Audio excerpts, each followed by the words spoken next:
Hi, I'm Steph. I'm Stephanie. And we're out here paddling Econfina River. We're out here on behalf of the Florida Master Naturalist Program. We're out here today specifically to teach you about 5 ways to kayak responsibly in nature, especially in these coastal water systems. All right, so the number one way to be a good guest in nature's home, paddle out with what you bring in. When we go to visit a friend, we don't take their stuff, right? And we don't leave our own stuff. So it's very important for us to make sure that we aren't leaving behind trash. We aren't leaving behind other things that might fall off our boat. We're not leaving behind fishing line or lures or anything that could muck up nature's home. As you can see, I've got things strapped on my kayak, right? I've got a plastic water bottle, well, Gatorade bottle, but it is hooked onto my boat. This is so that if I flip, which does happen occasionally, I won't lose it. This won't go on to pollute the river. I've got my backpack here. It's also attached securely to my boat so that if I were to flip, I wouldn't lose it. It's tied up. Steph has all of her gear mounted to her boat so that it won't fall off. And I also bring a trash bag so that if I find other people's trash, I can pick it up and take it with me. Hey, Steph, speaking of our point number 1, I really have to go to the bathroom. Well, that leads me to actually number 2. Don't pee in nature. You need to be 200 feet away from waterways if you need to go to the bathroom. So keep that in mind. You need to plan ahead, especially when you're kayaking, when you're on water. So where we are, there's really not anywhere that we could get off the water and go to the bathroom that's away 200 feet from the water. There is flush toilets at the landing. That's where I went before. So hopefully we'll be able to wait till we get back, which typically it's not been a huge issue when we're paddling, but just keep that in mind. You don't want to pee in the water or near water for the safety of nature.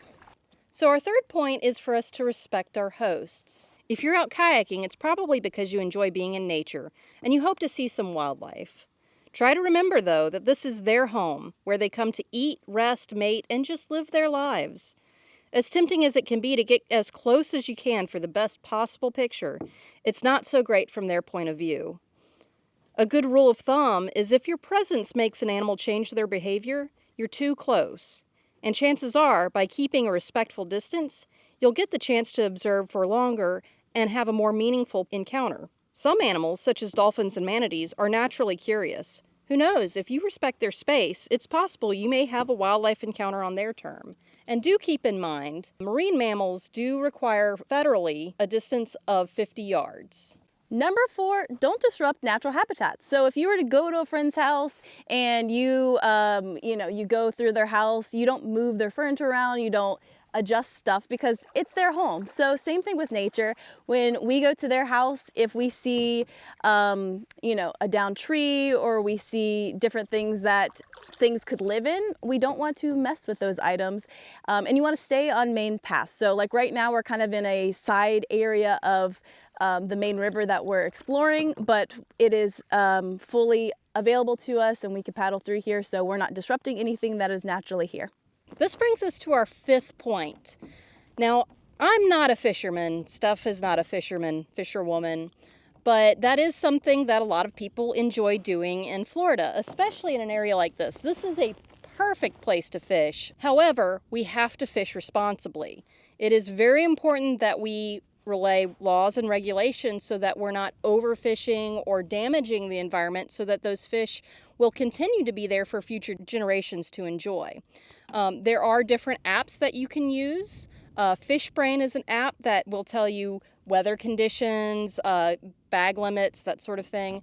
And then Florida Fish and Wildlife actually has a Fish Hunt Florida app where you can actually keep a hold of fishing licenses, hunting licenses, all in one spot. And I believe it also has information on their regulations, the seasons, that sort of thing. So those were the 5 ways to be a good neighbor when you're kayaking in nature.